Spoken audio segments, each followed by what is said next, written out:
Hello everyone, it's Kinja Dixon here with another edition of Sweaty Thoughts. Calling from the gym today.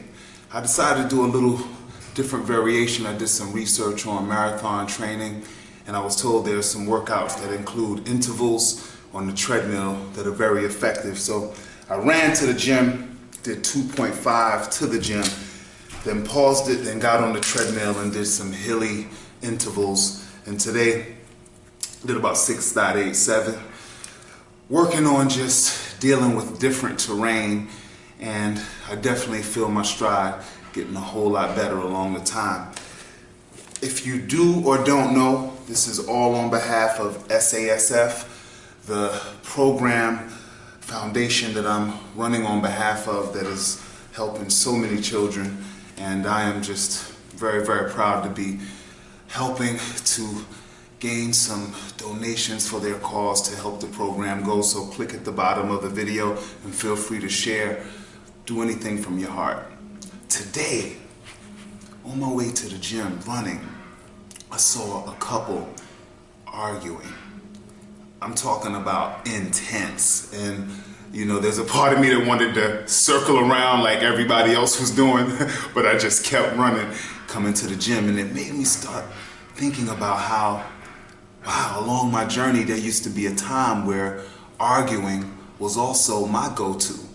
And I want to kind of find out on your end, are you the type of person that enjoys arguing, finds yourself in a lot of disagreements? And I wanted to just discuss the history and something that helped me eliminate my arguing situations. First, let's really understand how emotions work.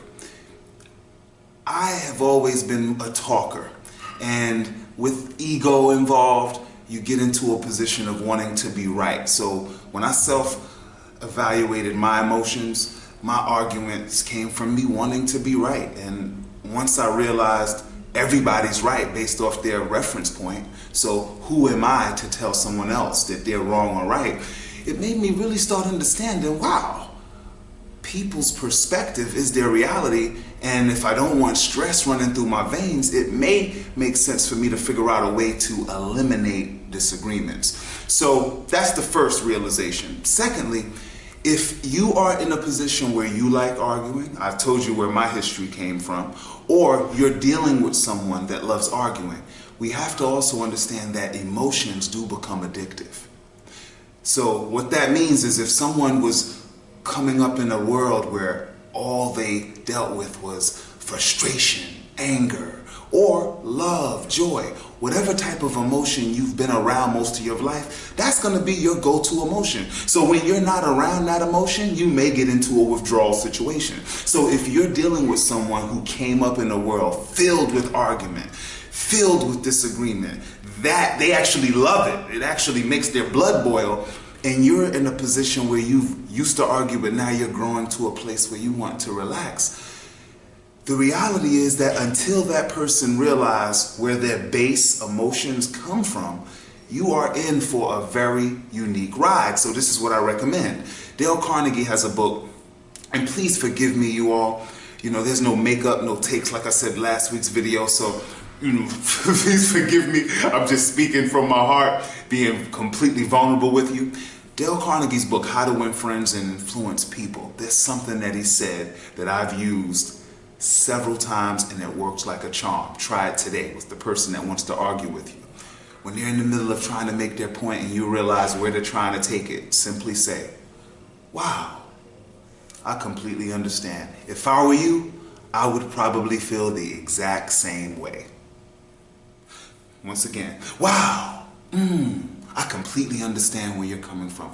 If I were you, I would probably feel the exact same way. Now you can go forward and you can say, well, how about me sharing my perspective? But if you're in one of those positions where you're dealing with someone who's just closed-minded, leave it at that, and you have addressed them completely honestly, because the reality is how they're feeling is because of their frame of reference that they're trying to push into your mind without any consideration of how you're feeling. So that's my tip. First of all, you have to, most importantly, do some self-analysis to see what your background reference point is, and is arguments addictive to you? If it is, do your best to try to slow down and listen more.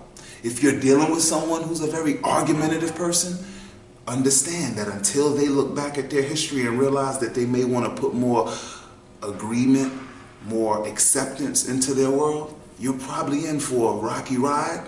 But if you decide to stay, just start doing this.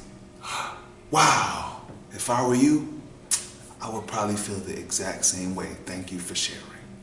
So, Kinja Dixon, Sweaty Thoughts, I appreciate every moment of life. I appreciate you for being a part of my life. I truly believe we're all one, and until we can all move in alignment, there'll always be disagreements, heartache, and I do believe we've had too much of that. It's time for something new.